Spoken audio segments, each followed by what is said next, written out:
Hi everybody, thanks for coming back, and this will be the last video in this series. I do plan on making some more series. It will probably be based on feedback from everybody that might make their way over to my videos. One thing I do want to note, this is the part where we talk about what I do in Photoshop with that final image. And I will take you to Flickr just so you can kind of see where it all ends up at. But it's going to be a fairly quick video, so let's go ahead and jump in. I have the image that I know I said in the previous video I pretty much settled on. This is the one that I'm going to end up posting. Now, as you can see, if you recall from the last video, I did most of the tweaking within Lightroom. So when I grew up in photography many years ago, I was on film. I learned on film. I learned how to process my own film, how to print my own film in a darkroom. And I think in the darkroom is actually where I ended up falling in love with the whole photographic process. So for me, it's been a labor of love. It's definitely my passion. It's definitely something that I've slowly but gradually worked my way through. I am my hardest critic. I think that's pretty much the same for most artists. Anyhow, at least the good artists. Everybody that I know in that industry, as well as other mediums of art, there's some really great people out there. A lot of the time that we spend on our art is for us and not always for other people. So I can absolutely appreciate everybody in the business as an artist. So just showing you, the reason why I brought up the fact that I started on film was that there was a saying, get it right in the can. So yes, Lightroom is like taking it to the photo processing place. It's not like doing slides where there's no push or pull and, whatever you shot it at is what you're going to get it at. Shooting a negative, 35 millimeter, medium format, large format, whatever you work with, and getting that negative and being able to process it, you do have, ways to push and pull that image, ways to dial in, color when it comes to printing, etc. And that's basically what we did in Lightroom. Same thing that our processing guy did back in the day for our film. When it comes into Photoshop, yes, to answer any questions maybe you have, I am also a graphic designer. However, I don't necessarily like to mix graphic design with photography.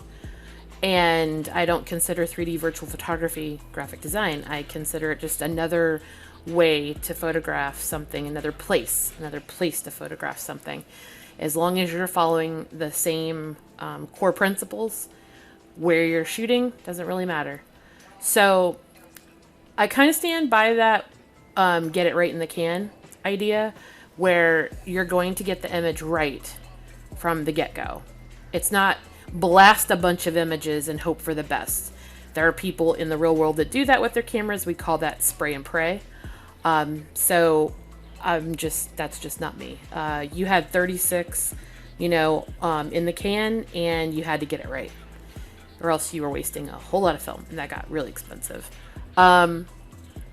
So whenever I bring it into Photoshop, what I'm looking in as far as a virtual sense is, is there anything glaring that I could not fix in the virtual world that I'll need to fix out here to make it look like it should? Sometimes things happen, like mesh will overlap or cut into something, especially on a character. And if there was no way to avoid that in the scene, then I have to fix it in Photoshop. I do try to limit that.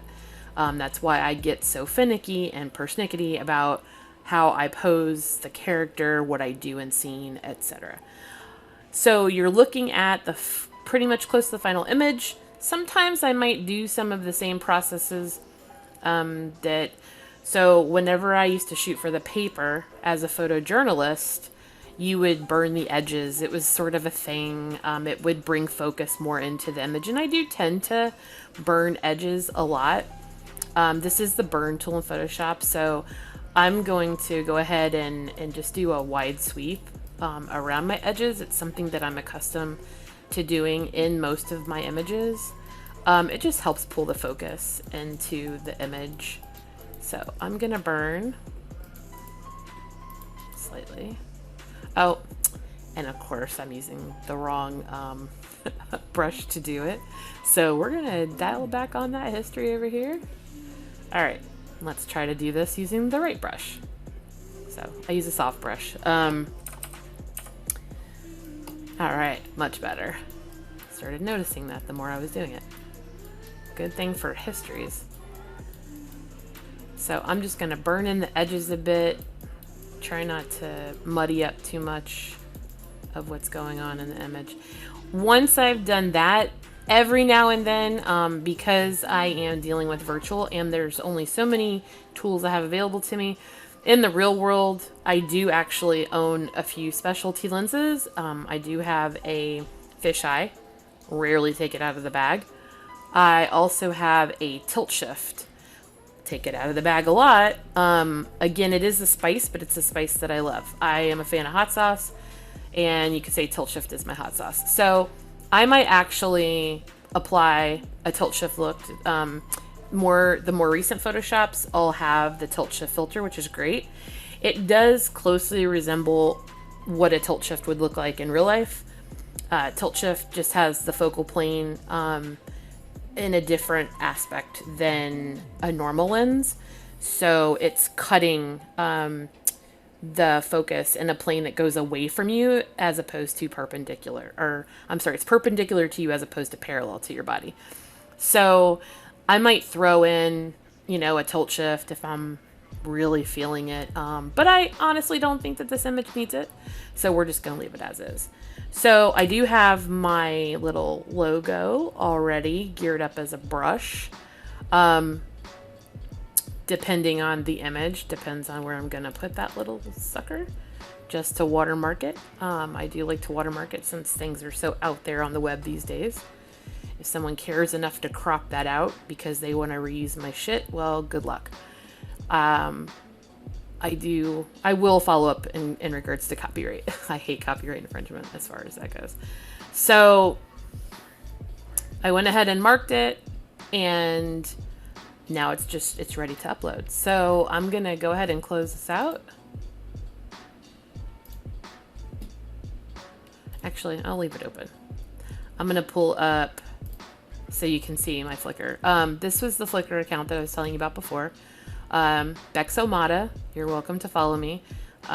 You can find me at _Bex. So that's THE_BECCS, the Bex. It does show, tell you a little bit about myself, my history, and it gives you my PC specs, as well as everything I use in the real world, my camera gear. It's not everything, but it's basically covering the main parts of the main tools that I have. And then my photo stream, voila, there's a few. Some of these might be a little NSFW, so I'm not going to scroll down, but I will show you. I'm going to go ahead and upload this image. And let's find it.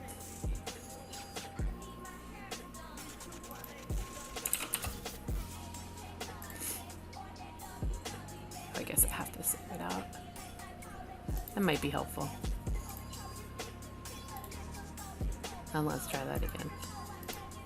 You'll have to forgive me. I am just now settling down for the evening, so. All right, let's try that again. There we go. And I might put something fun in here. Sometimes it means something, sometimes it just really doesn't. It depends on my mood, so. I do like to write. Sometimes I'll put little blurbs or whatnot. And there you go, boom. So there is the final image. Feel free to like, subscribe, of course, follow me on Flickr. I do actually read people's comments whenever they leave them, which is pretty frequently. So You know, if you leave something, look back. I might have responded to you. If you leave those silly badges and stuff, I don't really pay attention to that too much. If you leave personal notes, love it. I read them. I thank you. And appreciate you watching this series. If you have any questions, again, please in the comments leave any information on things that you might like me to show you. I will probably be covering very specific series and maybe possibly drilling down on some of these videos subjects that we covered. And thank you very much for watching.